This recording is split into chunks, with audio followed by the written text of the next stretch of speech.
Now, and renowned gospel singer Deborah Fraser is being remembered today. She passed away last week after a short illness. Tributes have been pouring in for her from around the world. Today, she's being remembered at a memorial service. Our reporter Manqoba Mchunu is there, and he joins me now. Manqoba, thank you so much for joining us this afternoon. Talk to me about what's transpired so far at the memorial.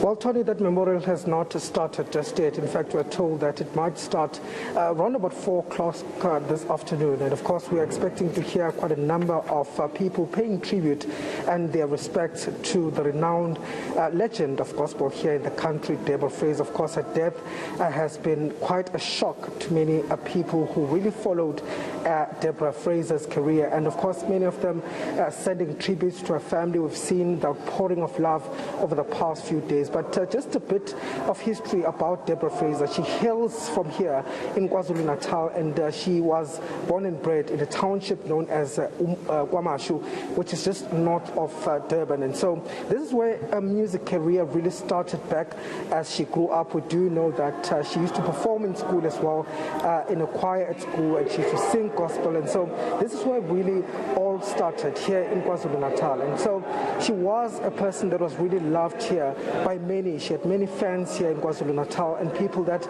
really looked up to her as a gospel artist. But in terms of her music career, she went to Gauteng in 1986, and this is where she started working as a backing vocalist for many renowned artists, legends, including Hugh Masekela, Kefa Semenya, Letambuli, Jonas Ngwangwa, Brenda Fassie, and Yvonne Chaka. You can mention quite a number of them. She also performed in international stages and also featured alongside some of the stars, international stars that is, and that just gives you a bit of a history of where Deborah Fraser comes from. So we are expecting to hear more of those condolences and the role that she played in the industry, that being the gospel industry, where she's also said to have trained and really worked alongside many of the upcoming artists here in the province and also in Gauteng. And so many of those are going to share their stories, their memories of Deborah Fraser in this memorial that we are having here. And this is where she'll be buried, of course, tomorrow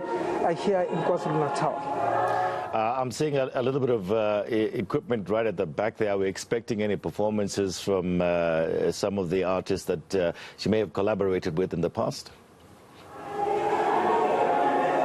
Well, we're told, Tony, that in fact the first hour, that is from 3 o'clock to 4 o'clock, that is an hour that has been set aside for music performances. So there are going to be music performances, and I think I can hear the choir just behind me practicing some of her songs. You'll know some of her songs, one of the songs being Abanye by Umbona, which is a song that you released in 2000, in the year 2000. And that was the song that really made Deborah Fraser, that marked the woman and the performer that she was going to be, that drew those audiences. You recall it, Peter, Abanye by Tony, Abanye by Umbona, Abanye Bofisa Ugumbona. So I've heard the choir practicing that song, and they're going to be paying tribute, singing some of her own songs, but also really paying tribute in terms of music and music of praise.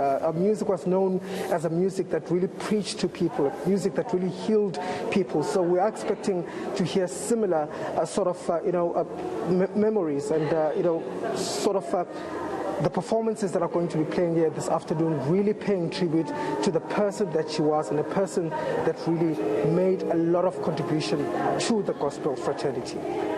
Manqoba, thank you so much. We'll speak to you a little bit later on once the proceedings actually begin there in Durban at the memorial for Deborah Fraser. Of course, she was a renowned gospel singer, and she passed away.